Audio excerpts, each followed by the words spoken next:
Good afternoon, everybody. I'm trying to get this. I've got this like on a funny stick. Good afternoon. It's Tuesday the 28th. It's about 9 o'clock.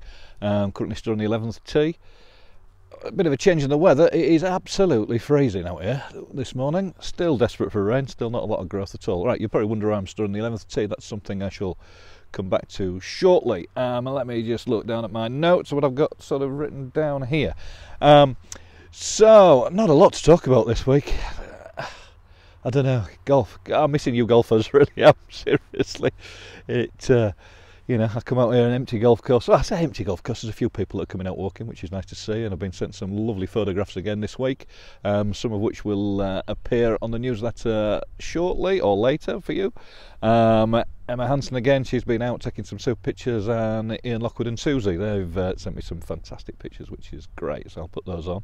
And again, it's nice to see some people out here. I've just bumped into Malcolm Trainers. I'm just sort of setting up to do this, so it was nice to see Malcolm. He's looking very different. He's got a bit of a beard going on as Mr. Train.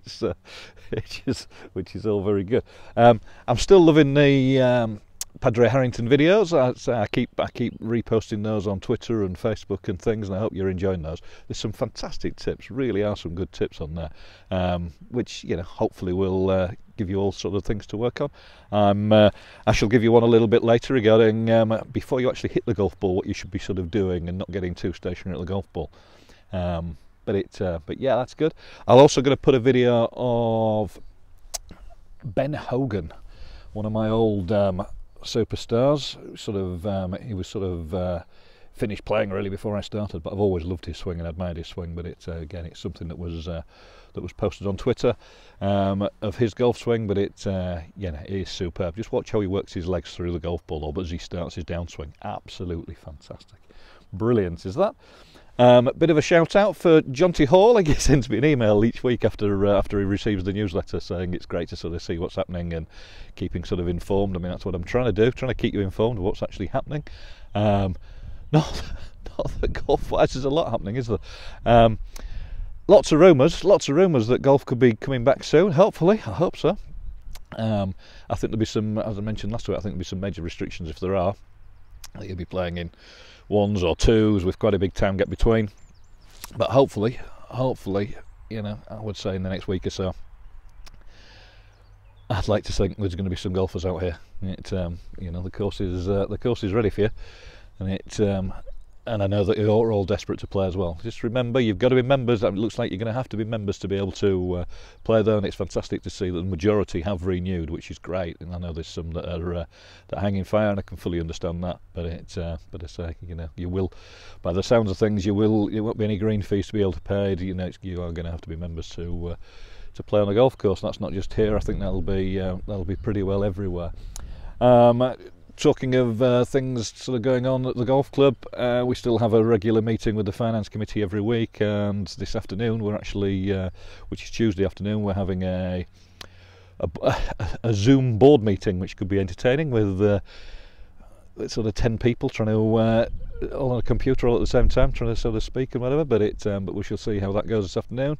I'll try and take a picture again of us all on there and see how that goes.